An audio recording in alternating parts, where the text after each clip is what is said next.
জামায়াতে ইসলামীতে আমি এমনি আসি নাই। আমি অনেক গবেষণা করে এবং অনেক রিসার্চ করে আমি বর্তমান ইসলামী আন্দোলনের সাধারণ সম্পাদক ছিলাম এবং নির্বাচন পরিচালনা কমিটির সভাপতি ছিলাম। তারপরেও সমস্ত পদ ছেড়ে এবং ত্যাগ করে আজকে একজন সাধারণ সদস্য হিসাবে বরণ পূরণ এমনি করি নাই।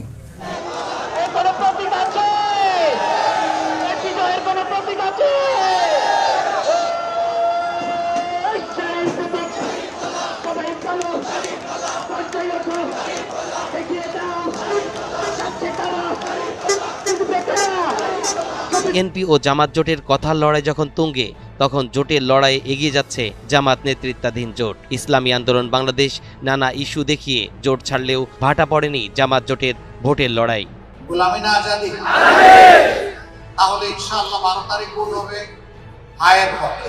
আরও সমৃদ্ধ হচ্ছে জামাত দলীয় ঐক্য জোট। মাদক সিন্ডিকেট ইসলামী ছাত্র শিবির চিরতর বিলুপ্ত করেছে।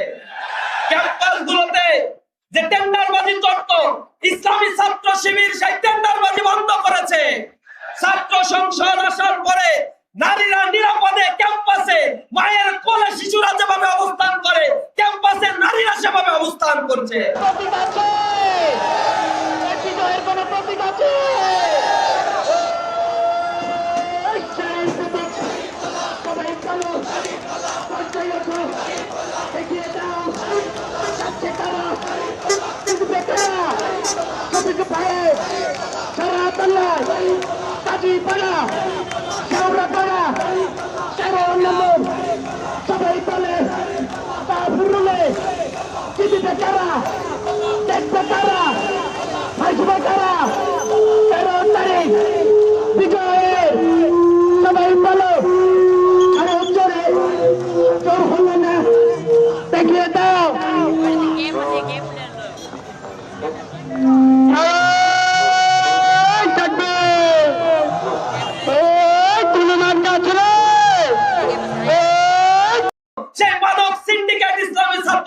চিরতর বিলুপ্ত করেছে।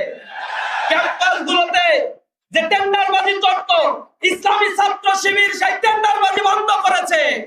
ছাত্র সংসদ আসার পরে নারীরা নিরাপদে ক্যাম্পাসে, মায়ের কোলে শিশুরা যেভাবে অবস্থান করে, ক্যাম্পাসে নারীরা সেভাবে অবস্থান করছে।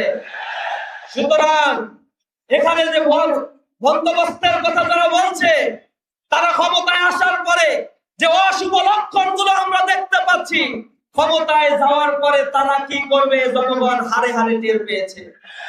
এ কারণে গ্রামগঞ্জ, শহর, নগর, বন্দরে মানুষেরা এখন বলা শুরু করেছে, আমাদেরকে যা শিখানো হয়েছে জামাতের ব্যাপারে, ছাত্র শিবিরের ব্যাপারে, আমাদেরকে ভুল শিখানো হয়েছে।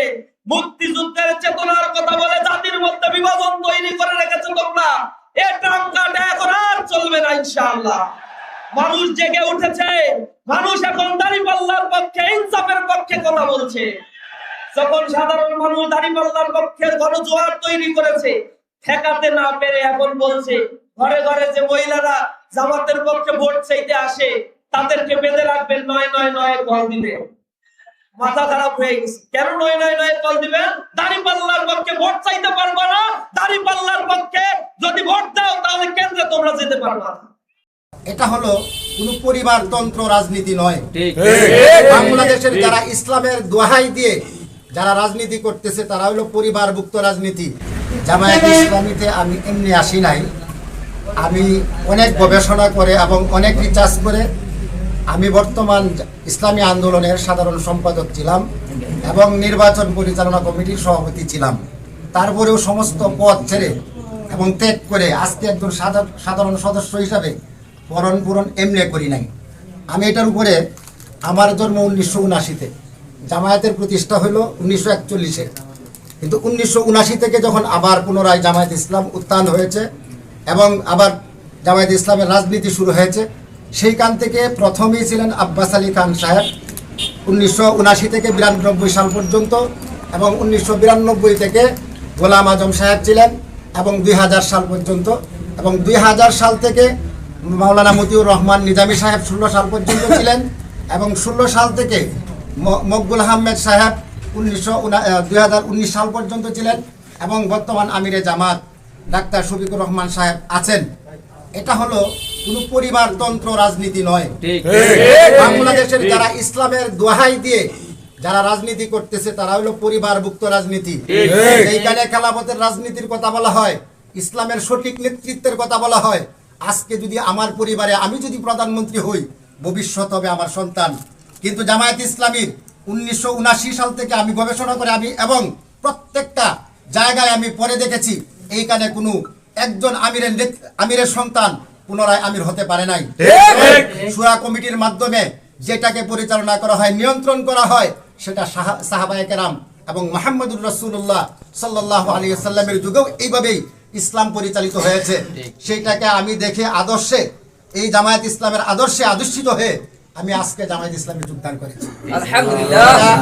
আমি আজকে আমার নিজেকে অনেক গৌরবান্বিত মনে করতেছি এবং আমি আমাকে অনেক ভাগ্যবান মনে করতেছি, কারণ আমি আজকে একটা সঠিক রাজনীতিকের সাথে হাত মিলিয়ে আমি আমার নিজেকে ধন্য মনে করতেছি। এবং আমি প্রত্যেককে আহ্বান করব, ইসলামের নীতি আদর্শের রাজনীতি যদি আসতে হয় তাহলে জামায়াত ইসলামের সাথে যোগদান করেন, তাহলে অবশ্যই আপনি সন্ত্রাস, চাঁদাবাজ এবং দুর্নীতিবাজের থেকে মুক্ত পাবেন এবং সঠিক একটা নেতৃত্ব এই বাংলাদেশে। বিএনপি ও জামাত জোটের কথার লড়াই যখন তুঙ্গে, তখন জোটের লড়াইয়ে এগিয়ে যাচ্ছে জামাত নেতৃত্বাধীন জোট। ইসলামী আন্দোলন বাংলাদেশ নানা ইস্যু দেখিয়ে জোট ছাড়লেও ভাটা পড়েনি জামাত জোটের ভোটের লড়াই।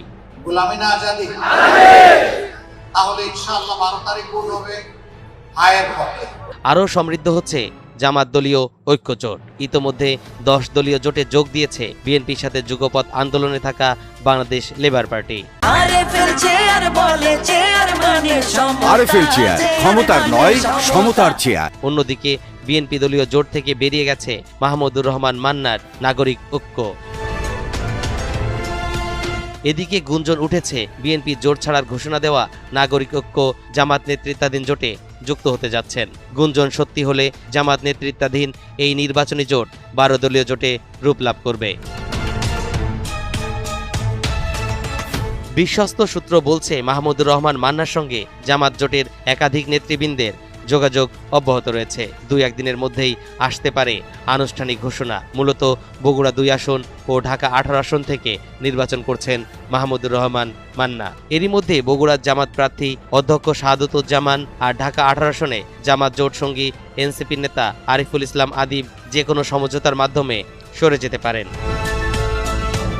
জানা গেছে আসন সমঝোতার পরও ছাড় না দেয়ায় বিএনপির দীর্ঘদিনের মিত্র মান্না এমন সিদ্ধান্ত নিয়েছেন। মান্না বগুড়া 2 থেকে ভোট করছেন।